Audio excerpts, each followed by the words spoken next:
É com prazer que nós estamos com essa possibilidade de estudarmos mais uma vez a nossa doutrina que enaltece os nossos espíritos. Xerxes, essa figura lendária da história, ele, certa vez, quando invadiu a Grécia, em aquele ponto ele mandou construir algumas pontes e o rio impetuoso acabou destruindo essas pontes. E na sua maneira toda especial de governar, acabou então mandando chicotear 300 vezes, se não me engano, o mar, o rio, e também decapitar todos os homens que haviam participado da construção daquelas pontes. E antes disso, ele havia determinado que fosse expedida uma carta também a uma montanha altaneira que estava aqui naquela região, que impedia também dele fazer determinada obra. Então nós vemos a postura bastante expressiva desse governante, deste grande cabo de guerra, e fazemos hoje talvez algumas colocações, algumas visões bastante especiais para os nossos hoje governantes que estão espalhados pela terra. E o quanto faz falta o conhecimento do Evangelho de Jesus, da figura, do modelo desse homem, porque muitos de nós dizemos que conhecemos a figura de Jesus de forma superficial, mas não conhecemos a figura de Jesus na sua essência. É por isso que o Espiritismo e o próprio Cristo disse que enviaria o Consolador. Nesse mês de janeiro que passou, e nesse ano de 2021, estamos completando 160 anos do livro dos Médiuns, né, que foi uma das obras básicas trazidas por Allan Kardec. E no Evangelho segundo o Espiritismo também nós temos uma passagem muito interessante, que faríamos um link, né, com a história que nós contamos de Xerxes, desse filho de Dario I da história, em que no capítulo 16 nos é contada a história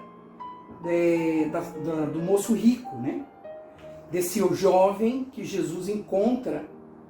Esse jovem é encontrado por Jesus e é contado por Mateus, Lucas também encontra, e São Marcos. E o moço, o jovem, pergunta a Jesus o que ele deveria fazer para adquirir a vida eterna. O que ele deveria fazer? E Jesus então responde: se queres entrar na vida, guarda os mandamentos. E que mandamentos? Retrucou o jovem. Disse Jesus: não matarás, não cometerás adultério, e assim por diante. O moço replicou: tenho guardado. Ele já fazia isso, disse o jovem. Então disse Jesus: se queres ser perfeito, vai então, vende tudo o que tens, dá-os aos pobres, e terás um tesouro no céu. Depois vem e segue-me. Ouvindo essas palavras, o jovem então se foi todo tristonho, porque possuía grandes haveres, e disse então aos seus discípulos: digo-vos em verdade, que é bem difícil que um rico entre no reino dos céus. E a espiritualidade nos revela, né, que esse jovem rico, que encontrou Jesus, ele então disse ao mestre que venderia tudo que ele possuía, mas que ele faria isso depois de correr no circo da sua cidade, no circo, contra aqueles que esmagavam a liberdade do seu povo. Ele teria que cumprir aquela tarefa, e depois de cumprir essa tarefa, então ele seguiria Jesus. Mas Jesus, como era o grande médium de Deus, e e a mediunidade que é tão bem estudada no livro dos médiuns, que nos revela essa capacidade de Jesus de ver, né, de ter presciência do futuro, ele viu que aquele moço teria realmente a sua vida ceifada naquele mesmo dia se ele não seguisse os conselhos do mestre. Mas o moço, fascinado pela ilusão da matéria, porque é isso que nos toma muitas vezes, no dia a dia das nossas existências, o moço não conseguiu se vencer. Ainda que fascinado pela figura de Jesus, e realmente querendo seguir os passos do Rabi, ele vai ao seu compromisso naquele final de tarde. E quando ele está correndo no circo, a sua biga é tomada por outra, né? Ele é simplesmente abalroado por outra biga, e ele vem então a ficar cheio de ferimentos, cheio de escoriações, e perde a sua existência naquele instante, perdendo então, naquele momento, a oportunidade de seguir ao Mestre, deixando mais para o futuro esse momento tão especial que Jesus havia colocado como uma oportunidade excelente de transformação da sua existência. Então nós podemos observar que a nossa presunção, que a nossa falta de senso, de consciência, nos leva muitas vezes a perder as oportunidades que a existência, né, porque a vida é única, mas que a existência, que cada existência vai nos apresentando, de modificarmos a nossa forma, né, de galgarmos determinadas etapas com muito mais facilidade, porque o amor é realmente a grande lição e o grande antídoto para o nosso progresso espiritual. Mas normalmente nós optamos pelo remédio mais amargo, que é o sofrimento. E é isso que está ocorrendo nesse momento no nosso planeta. Filomeno de Miranda, né, na sua grandiosa lição, né, vem nos explicar, porque todos nós estávamos ávidos por esse entendimento da pandemia que se abateu sobre o nosso planeta, e ele vem então, através também do nosso grande arauto da espiritualidade, desse homem amigo, né, e educador de almas, que é Divaldo Pereira Franco, e nos trouxe a obra No Rumo do Mundo de Regeneração. Nós sempre estamos no rumo. Estamos talvez tardando um pouco a chegada desse mundo de regeneração, porque ainda que a doutrina espírita seja tão jovem entre nós na Terra, ela é um remédio muito poderoso, esse consolador que Jesus colocou nas nossas mãos. E se nós tivéssemos talvez mais consciência da sua grandeza, em conjunto, né? Em conjunto, se nós individualmente tivéssemos tido a coragem da autotransformação, da autocura dos nossos espíritos, a grandeza da doutrina já estaria colocada dentro da sociedade de uma forma mais consistente. Porque se uma andorinha sozinha não faz verão, como disse o grande filósofo, nós sabemos muito bem que muitas andorinhas fariam verão, mas nós não tivemos ainda essa oportunidade. Então, esse mundo de regeneração com certeza virá, porque é inexorável que ele venha, porque os espíritos superiores virão ao nosso encalço, farão com que o nosso trabalho, ainda que esse mundo de regeneração nasça das nossas mãos, eles estarão conosco nesse trabalho solidário de transformação.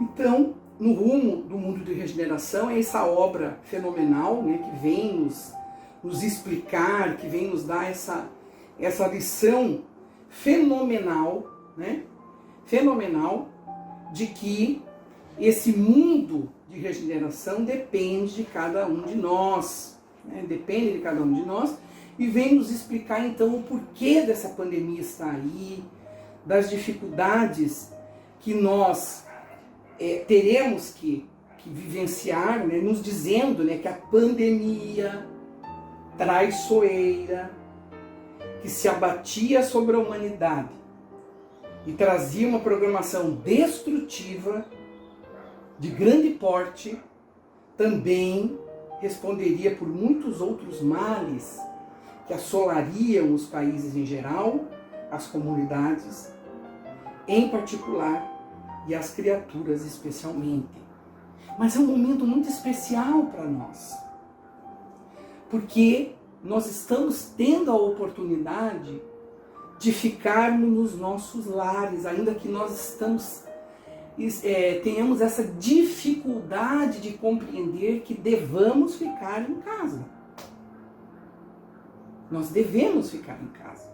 As autoridades públicas estão pedindo, nós estamos com mais de 2.000 mortes por dia, a cada 24 horas. E nós não estamos conseguindo fazer o que diz no livro, no Rumo de Regeneração, porque as pessoas já perguntaram ao Divaldo, o que nós podemos contribuir em ser útil. Porque o tema da nossa palestra é, né, como adquirir os hábitos superiores. Como adquirir os hábitos superiores? Um dos hábitos superiores, e o mais importante deles, é sermos úteis aos nossos semelhantes. Então, nesse momento da pandemia, já foi perguntado ao nosso confrade, ao nosso irmão Divaldo Pereira Franco, o que nós poderíamos fazer para sermos úteis neste momento da pandemia. E o que nós podemos fazer para sermos úteis nesse momento da pandemia? É resguardarmos a ação preventiva para não contaminarmos outras pessoas. Temos a consciência da ação do bem em favor do nosso próximo. Então, nós temos que evitar os dramas econômicos. Não é abrindo o nosso comércio de forma equivocada que nós vamos fazer isso. Infelizmente, as consequências econômicas não são exclusivas do Brasil, serão consequências mundiais. E nós vamos ter que suportar essas consequências. Não burlarmos a lei maior, que é a preservação da vida humana, que fica em primeiro lugar. Porque nós estamos vendo que quando nós abrirmos, quando nós estamos aglomerando as pessoas, nós vamos colocar a vida humana em perigo, né? Então, instalaram-se o mais importante nesse momento da pandemia, do vírus material que nós estamos vendo, que ele nasceu do quê? Das pandemias morais. É isso que a doutrina espírita está tentando fazer com que nós possamos compreender. Não haveria uma pandemia de um vírus, esse vírus que está aí, se nós já tivéssemos galgado um patamar evolutivo diferenciado, em que nós não tivéssemos a violência material uns contra os outros. Nós vimos esses últimos anos, não precisamos nem fazer relatório a respeito disso, que a violência agraça na sociedade, que nós continuamos o lobo do próprio homem. Então, as pandemias morais da indiferença pela dor do próximo, pela sobrevivência de alguns que foram poupados, ao lado, certamente, de bênçãos que deveriam servir de alicerce a todos para a construção de uma nova sociedade, de instituições com outros valores e de uma humanidade mais compatível com a lei de Deus. É isso que nós estamos esperando. Então, pandemias morais que devemos superar. Através do quê? Dos hábitos superiores. É isso que nós estamos buscando. É isso que a doutrina vai nos mostrando através do quê? De todas as obras da codificação. As obras da codificação estão à nossa disposição para que nós façamos essa higiene mental cotidiana, auxiliando os espíritos do bem nesse momento de transição. Que transição é essa? Cotidiana. minuto a minuto. Porque esse embate do Armagedon, como está no Evangelho de João, já ocorre há muito tempo e agora, nesse momento, se intensificou com a pandemia. Evitando-se, nós podemos ter certeza disso, males maiores.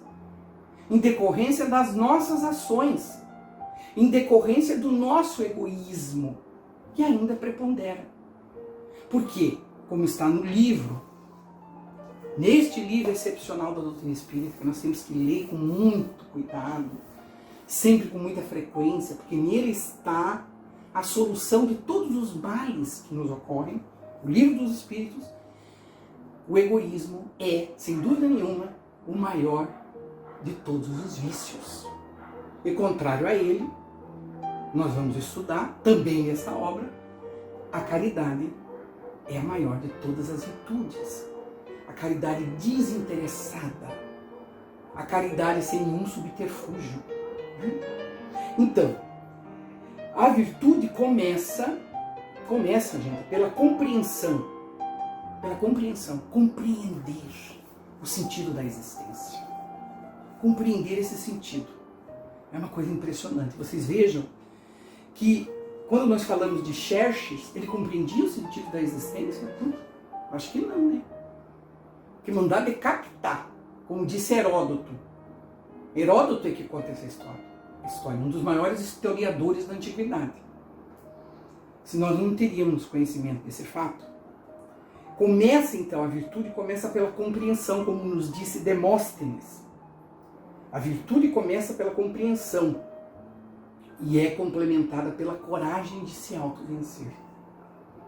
Porque se compreender é uma coisa muito complicada. É fazer essa viagem interior, como nos propôs aquele homem também da antiguidade, que nós esquecemos dele. Porque vocês vejam que hoje nós vivemos o esquecimento da própria filosofia dentro da nossa sociedade. E Sócrates foi esse homem que divulgou aquela frase que está no Livro dos Espíritos: conhece-te a ti mesmo. Conhece-te. Se autodescobre. Veja até onde você vai. Quais são os teus limites, os teus anseios, as suas metas e o que estão por trás das tuas metas. Devemos lutar para conquistar e manter a mudança que queremos em nós. Porque muitas vezes nós queremos que as outras pessoas mudem e não mudamos. E não conhecemos os vícios e as dificuldades que trazemos dentro das nossas almas.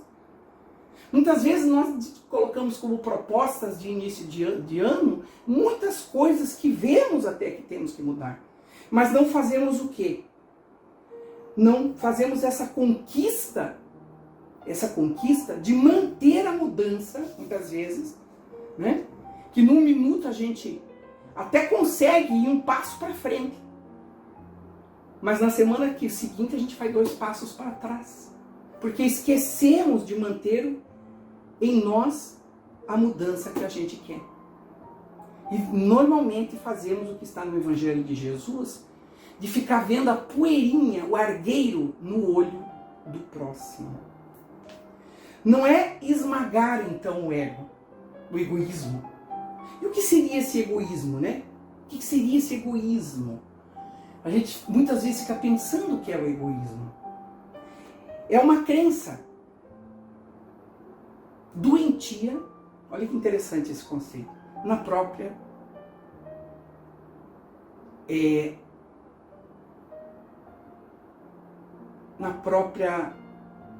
capacidade. Uma crença doentia na própria capacidade, é uma arrogância, né? A pessoa fica arrogante, ela fica achando que é melhor do que os outros. Essa que é a verdade. É uma crença doentia. Eu vou até confirmar, porque esse conceito está nesse livro que eu indico para as pessoas lerem, que é O Ego é Seu Inimigo. Um livro muitíssimo interessante que bate muito. É uma crença doentia na própria importância. É uma crença doentia na própria importância. Então, Quando você se acha mais importante do que os outros, você vai fazer como aquelas pessoas normalmente fazem quando chegam em algum lugar e dizem: você sabe com quem você está falando? E esquece que a sua função, que o seu título, que o seu cargo, que a sua sei lá o que, fica onde você, né? Porque todos nós somos iguais na sociedade. Essa é a realidade. A partir do momento que você se acha melhor do que os outros, você já está cometendo um erro enorme. Enorme. Porque quando nós pegamos o modelo que é Jesus Cristo, esse modelo maravilhoso que é Jesus, nós vemos que em toda a sua trajetória, ele foi o exemplo categórico da humildade, do amor ao próximo, de ser útil a todas as pessoas e do modelo da humildade. É interessante a gente ver esse Papa Francisco que está aí, né? Que ele, em uma das Páscoas passadas, ele lavou os pés, se eu não me engano, de trabalhadores da saúde. Muito interessante, né? Mas lavou, não, porque os outros também lavaram, mas lavou. Muito interessante.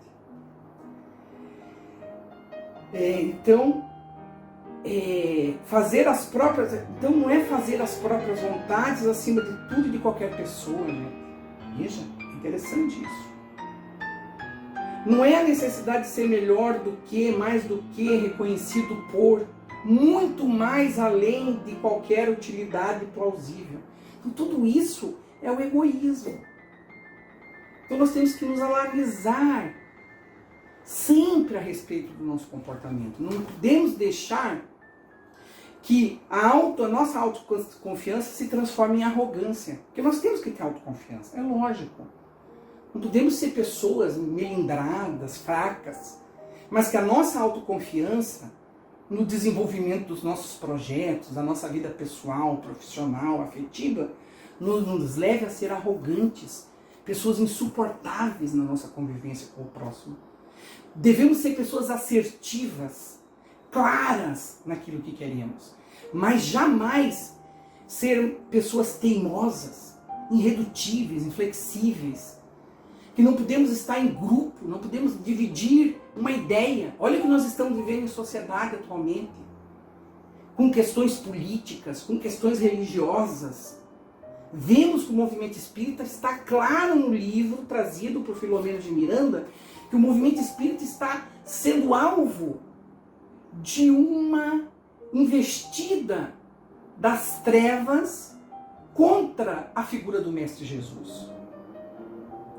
Por questões que, infelizmente, o cristianismo, vivenciado de forma equivocada, o nome cristianismo, utilizado de forma equivocada, trouxe hoje essas consequências nefastas. Então veja a nossa responsabilidade em sermos pessoas assertivas sem teimosia. Sermos assertivos com afetividade. Sermos assertivos com amorosidade. Nós temos que ser segurança na nossa vivência em sociedade. Sermos seguros. Ninguém pode dizer por onde nós devemos seguir. Mas que essa nossa segurança nunca gere o quê? Imprudência desmedida. Porque se nós somos imprudentes, com certeza tomaremos decisões que vamos nos arrepender amanhã. Vamos tomar decisões que podem magoar excessivamente as outras pessoas. Então, o nosso comportamento deve sempre ser avaliado pelos hábitos superiores. Esses hábitos superiores se chamam virtudes. E as virtudes devem ser adquiridas pela nossa caminhada como espíritos que vão gradativamente crescendo para esse manancial superior que é Deus, nosso Pai. Então, reconhecer que o ego é responsável pelos maus hábitos. É isso que nós temos que reconhecer. Esse ego que está aqui, né, no livro dos Espíritos. É muito interessante. Dentre os vícios, qual que pode se considerar radical? Tudo está no livro dos Espíritos. Nós é que não estudamos com frequência. E ao mesmo tempo, quando a gente estuda, é uma coisa maravilhosa. Porque quando a gente vai nesse manancial, os espíritos superiores, através das mãos luminosas de Allan Kardec. Porque Kardec fez as perguntas que nós gostaríamos de fazer. E está aqui. Dentre os vícios. O vício é contrário da virtude. Qual o que se pode considerar radical? Temo-lo dito muitas vezes. O egoísmo. Esse é o mais radical. É o egoísmo. Daí deriva todo o mal.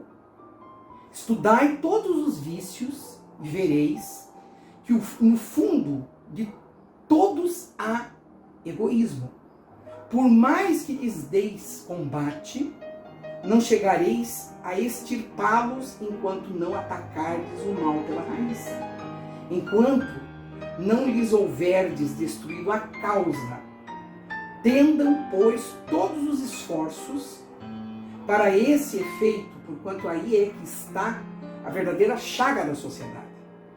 Quem quiser, desde esta vida, ir aproximando-se da perfeição moral, que é isso que nós estamos procurando, para atingirmos aquele ideal do homem de bem, porque as sementes das perfeições espirituais, como o nosso querido professor Ney Lobo estudava com tanto afinco, nas suas horas e horas de estudo, deve expurgar do seu coração todo o sentimento de egoísmo, visto ser o egoísmo incompatível com a justiça, o amor e a caridade. Ele neutraliza todas as outras qualidades. Então, se a gente é egoísta, né? E como que a gente pode extirpar? Educação. E a educação. Não só a instrução, como explicou Kardec, mas a educação num sentido lato, num sentido amplo, a educação do espírito. Essa sim.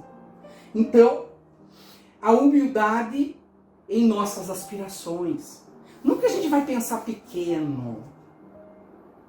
Não é isso. Não é isso.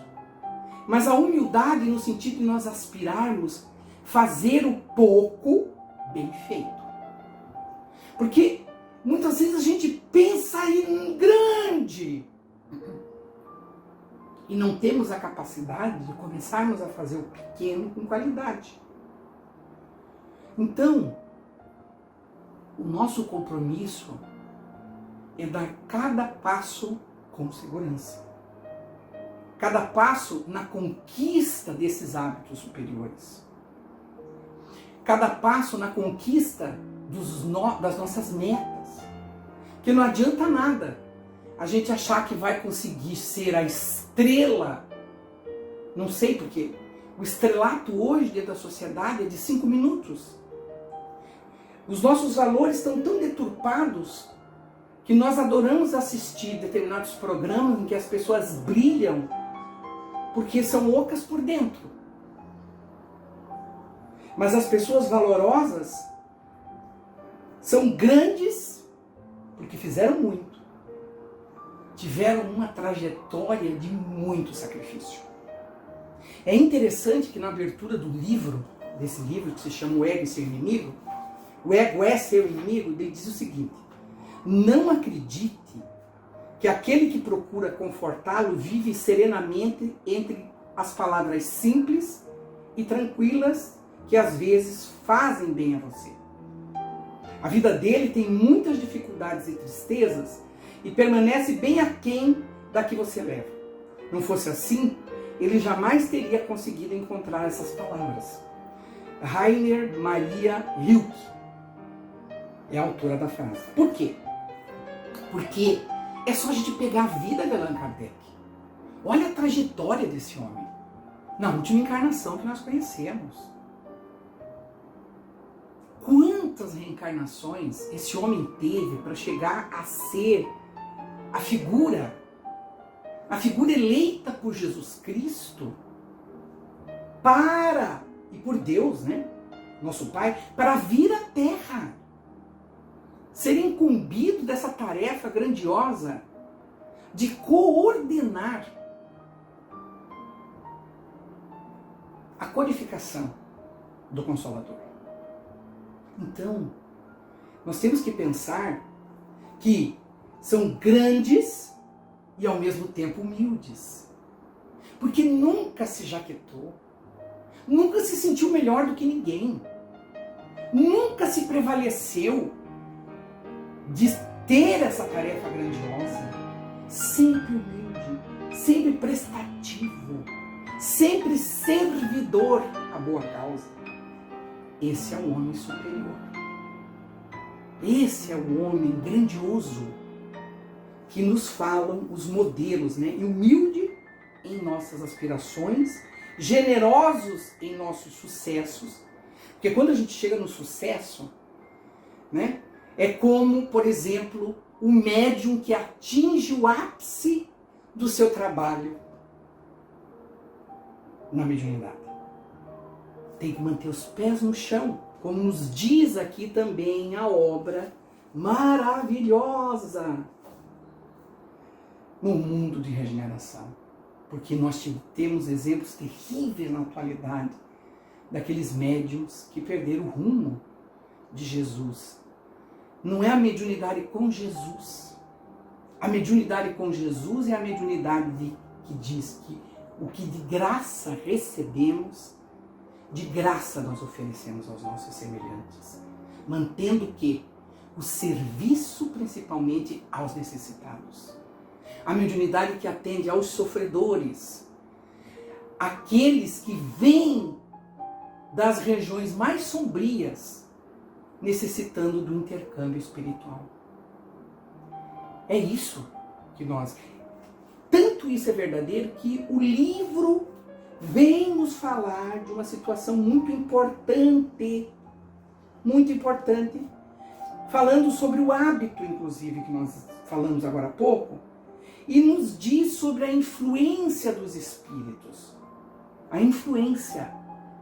Porque nós sabemos muito bem que os espíritos nos influenciam mais do que nós podemos supor. Isso não é novidade para os espíritas. Porque há esse intercâmbio, como nos fala na obra, os mundos paralelos. Né? Esses mundos paralelos. É muito mais difícil do que se imagina a libertação da influência dos espíritos inferiores na obsessão. Então nós temos que ter muito cuidado com os nossos pensamentos nesse momento. Então o hábito de pensar elevado. O hábito da higiene mental, através da boa leitura, através das boas ações. Ah, mas eu estou em casa, não posso fazer. Ninguém parou de fazer boas ações porque está em casa. Nós continuamos fazendo. Dá para continuar fazendo. Distribuímos álcool em gel, fazemos coleta de frascos convenientes para distribuição de álcool gel para aqueles que estão na linha de frente, nesses serviços que não podem ser parados, entendeu? Os carrinheiros, esses miseráveis que continuam espalhados pela rua, aqueles que não podem comprar esse material, aqueles que não podem comprar máscaras. Tem muitas pessoas necessitando reunir o quê? Alimentos para doar para essas pessoas. As casas espíritas continuam fazendo a sua distribuição. Então, nós podemos continuar ajudando. Fazendo as nossas coletas online. Sempre há o que fazer. É só nós nos apresentarmos. Se nós temos alguma dificuldade em nos locomovermos para ir à nossa casa espírita, porque a casa está fechada, os trabalhos essenciais continuam funcionando. Eu posso garantir para vocês. E se da sua casa não está, ache uma casa que continua fazendo o seu trabalho, porque nós não pertencemos apenas a uma casa. Nós pertencemos ao movimento espírita. E o movimento espírita é uno.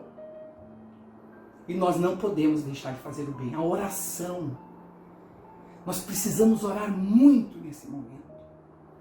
Quantos estão desencarnando num processo de dificuldade, libertação da influência dos espíritos inferiores, porque isso depende das construções mentais do encarnado, dos hábitos interiores que facultam a vinculação entre ambos. Então tudo é hábito. Quando nós vamos mudar o nosso hábito, para que as nossas vinculações espirituais sejam melhores? Está na hora da gente refletir a respeito disso. Nós somos espíritas. E reconhecemos, através de fatos, a existência do mundo espiritual. E sabemos da vinculação desses dois planos. Quando é que nós vamos ter consciência que os nossos comportamentos geram as vinculações equivalentes no mundo espiritual? Então, por essa razão, a educação moral tem um papel de grande importância na existência de todas as criaturas. A doutrina de Jesus é toda direcionada para a vida futura, da imortalidade que é real em relação à vida física de natureza temporal. Então, a vida material é temporal. Ela é temporária. A pandemia não vai levar ninguém antecipadamente. É um encontro marcado. Tem um livro com esse título, Encontro Marcado. Só vai partir quem realmente estiver na pauta. Seja os missionários que partirão, porque já acabaram suas missões, seja aqueles que estão partindo porque estão sendo evacuados do planeta por não estarem mais na faixa vibratória, seja por esse ou aquele motivo, estaríamos indo embora. Mas a imortalidade sempre é a pauta. Porque nós somos espíritos imortais. Mas isso não vai nos tirar a sensibilidade de sermos solidários nesse momento em que tantos sofrem e que tantos ainda não possuem a compreensão que nós espíritas temos de que a vida é uma continuidade infinita, de que todos nós iremos com certeza receber na espiritualidade de acordo com as nossas obras. Iremos com certeza, como está na questão 917 do Livro dos Espíritos, que é uma questão grandiosa, qual o meio de destruir o egoísmo? Está aqui, na questão 917. Então, o que acontece? Deriva o quê? O egoísmo deriva do quê? Da influência da matéria sobre nós. Dessa ilusão predominante da matéria, porque quando nós reencarnamos, nós temos projetos, nós temos todo um trabalho para desenvolver, mas são poucos os espíritos que chegam na espiritualidade como espíritos completistas, que completam o projeto que abraçaram na espiritualidade para fazerem aqui na Terra. Então o egoísmo se enfraquecerá à proporção que a vida moral for predominando sobre a vida material. Então, para isso nós temos que nos preocupar não tanto com o quê? Com as coisas da matéria. Então nós vamos ter que ir treinando, né, gente? Treinar a ver a vida de uma forma diferente, através desses exemplos maravilhosos que a vida vai nos oferecendo. Reflexionar cotidianamente a respeito do sentido da existência. Cotidianamente. E a gente está tendo essa oportunidade agora, todos nós estamos tendo e estamos reclamando. Nós estamos tendo uma oportunidade única, que é podermos conviver com os nossos entes queridos em casa. E estamos reclamando demais. Demais nós estamos reclamando. A maioria das pessoas estão reclamando. E aqui tem uma frase que eu acho lapidar, que o egoísmo se assenta na importância da personalidade. Né? O egoísmo se assenta na importância que nós damos à nossa persona. O que é a persona? É essa vestimenta que nós apresentamos em cada reencarnação. Porque eu posso ser determinada criatura numa encarnação, mas na outra, hoje eu sou uma rainha. Todo mundo gosta de ser rainha, né? Quando a gente recorda de uma outra encarnação, por isso que eu não suponho que eu sou. Porque normalmente aqui a gente quer supor que foi rainha, rei, uma grande personalidade. Mas na outra você pode ser, na próxima, então vamos dizer assim, você pode ser a serviçal. Porque a gente muda. Né? A gente muda. Somente quando se está livre do ego, das experiências passadas, é que alguém pode usar todo o seu potencial. Então deixar o passado. O Espiritismo fala tanto sobre isso. Viver o presente com otimismo, com alegria. Né? Quando eliminamos o ego, o que nos resta é a realidade. Essa realidade presente. Não termos ilusão. Vermos o que somos realmente e utilizarmos, como está no Evangelho de Jesus, os talentos que Deus colocou à nossa disposição. Talentos todos nós temos. E melhorarmos esses talentos. Apesar de pensarmos grande, e temos que pensar, precisamos agir e viver pequeno se quisermos conquistar o que buscamos. Essas são frases interessantes. Né? Então é mais importante do que a gente ficar só elucubrando o que nós vamos fazer, porque a gente vive numa sociedade assim. A gente fica pensando, eu vou fazer isso, eu vou fazer aquilo. Ficamos nos projetos e não agimos. Isso é que é horrível. Teríamos tantos exemplos, mas o tempo já está escoando e não vamos poder falar sobre esses exemplos. Quer ver um exemplo da ação no bem? Né? A gente fica falando, vamos fazer isso, vamos fazer aquilo. Nós temos que agir no bem. Está na hora. Não dá mais tempo. Porque senão a gente vai ficar fazendo o projeto, enquanto a gente faz o projeto, a pessoa morre de fome. Então vamos agir no bem. Está na hora. É a hora, é agora. É que nem aquela senhora que se aproximou de Madre Teresa de Calcutá, já dei esse exemplo, mas é o mais simples, o mais rápido, e se aproximou, aquela mulher riquíssima, em um jantar que foi oferecido para Madre Teresa de Calcutá, que ela não comia, e ela então começou a elogiar a Madre Teresa, teceu muitos comentários a respeito da grandeza de Madre Teresa de Calcutá, e Madre Teresa de Calcutá então olhou para ela, porque quem é virtuoso não gosta de ser elogiado. Isso é uma coisa de um desperdício. E ela então olhou para essa mulher e disse assim, então por que a senhora não vem e faz igual? Porque se tudo que ela estava dizendo era verdade a respeito de Madre Teresa, por que ela não fazia a mesma coisa? Se era tão maravilhoso. Né? Então, é importante que a gente reflita, que a gente pense. Né? O primeiro produto do autoconhecimento é a humildade. Olha que coisa interessante. Então, quando a gente vai fazer esse autoconhecimento, por que é o primeiro produto? É interessante a gente refletir a respeito disso, né? Sabe por quê? Porque é o que Sócrates disse, sei que nada sei. Porque quando você cai dentro de si,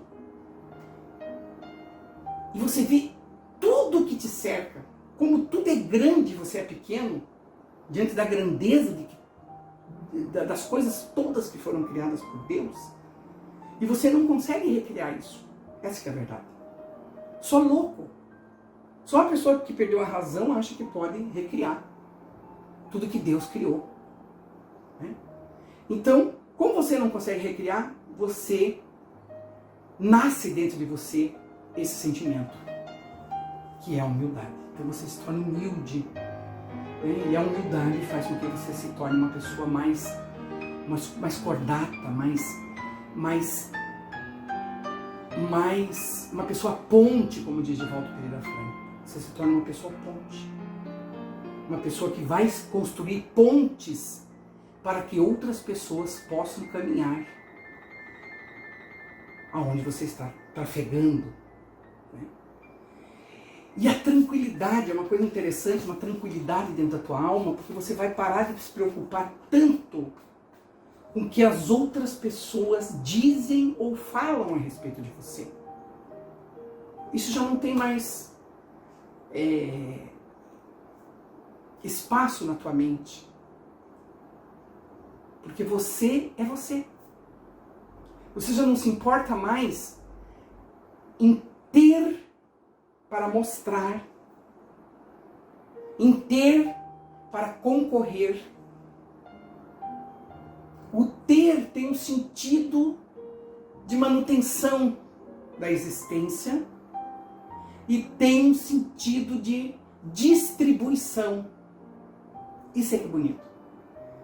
Esse ter como desapego na figura de Francisco. Por isso que a gente recorre sempre, né? Francisco é uma coisa muito constante na fala daqueles que mergulham no Evangelho do Cristo, porque ele realmente imitou Jesus de uma forma inigualável.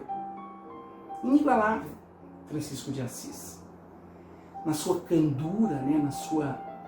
Por isso que ele está capitaneando essa transformação planetária, porque nós estamos precisando dessa transformação do homem velho, desse egoísmo, do só fazer para si, para nós nos autodescobrirmos, nos desapegando e nos tornando criaturas mais universais, mais distributivas nesse sentimento do amor que vai construir essa sociedade mais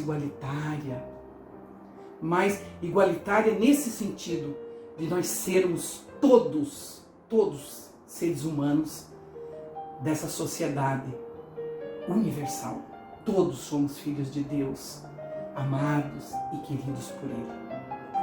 Então que Jesus olhe por nós nesse momento tão difícil para todos nós da transição planetária, que nós possamos manter o nosso equilíbrio emocional e que possamos recorrer a essa prece, uma prece de Joana de Ângeles, que é muito bonita, que fala sobre a saúde. Porque nesse momento nós estamos precisando da saúde. Então vamos pensar em todos os nossos irmãos que estão nos leitos de UTI, que estão espalhados pelos hospitais do nosso país, para que todos eles recebam as nossas vibrações amorosas de paz, de esperança e de saúde espiritual. Porque é isso que nós desejamos. Saúde espiritual aos nossos irmãos.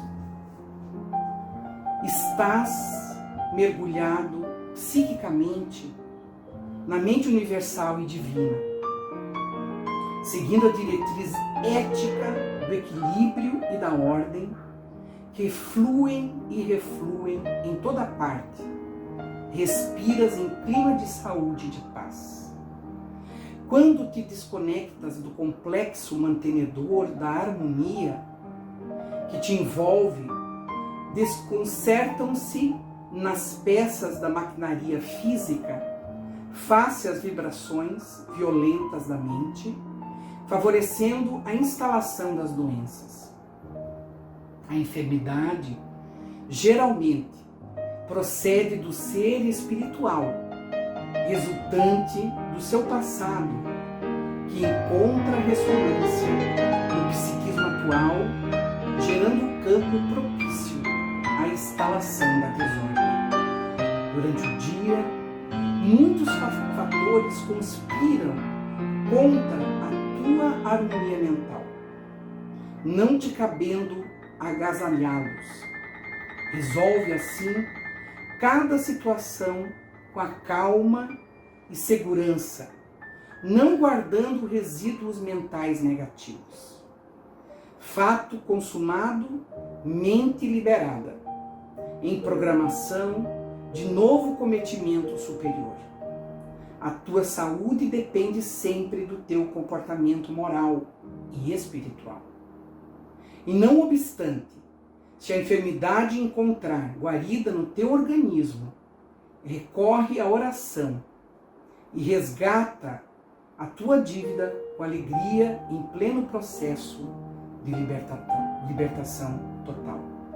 Que Jesus e Maria Santíssima nos guarde na sua paz. Assim seja.